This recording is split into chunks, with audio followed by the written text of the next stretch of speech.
Hi, and welcome to 3 Things in 3 Minutes. I'm Nersi. Today we are looking at Bosk from Floodgate Games. It plays 2 to 4 players and plays in 20 to 40 minutes.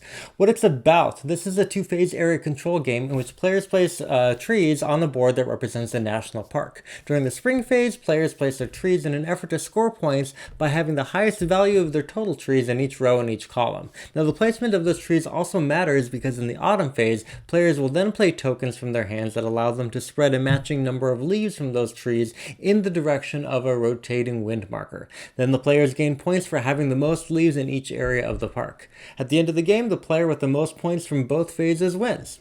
What I like, now really the first thing that strikes you about this game is how beautiful it is, and kind of like the trees in photosynthesis, which this game bears some aesthetic similarities to, it just goes to show how compelling it is with cardboard tree tokens, a colorful game board, and wooden leaf and squirrel meeples, which I like to call squirples, and how they enhance the gameplay experience. And also the game has some very accessible rules, which is really important in a game that attracts newcomers on the basis of its gorgeous looks. Now each of the two phases is fairly simple in terms of explaining how it scores, and so it's easy to set up, explain, and get going quickly. And even though the game has two relatively separate parts, the strategy of the game really comes together when you combine the two. And in the autumn phase, you spread the leaves from each of the trees initially in numerical order, so you have to think about the placement of them in the spring phase and also think about how that affects your strategy in the autumn phase, giving your choices more weight than it might seem at first.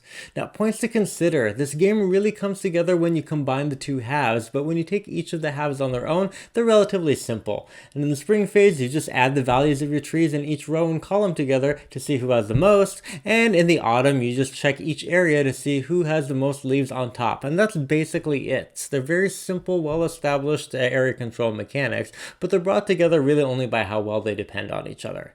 And that means that on the first playthrough or two, it might be hard to figure out the strategy and how the first half determines your strategy in the second half. Now you have to think about the direction in which the wind's going to blow and the order in which you resolve your trees, how many leaves to blow, and so on. And so it's easy to get yourself in a bad position after the spring round if you're not thinking ahead. And finally, yes, the board is pretty, but you'll probably need to remind everyone that the two water areas are actually spaces that you can place trees and leaves. Yes, it's weirdly non-intuitive, and enough so that the rule actually reminds you of it, so just make sure you remind everyone.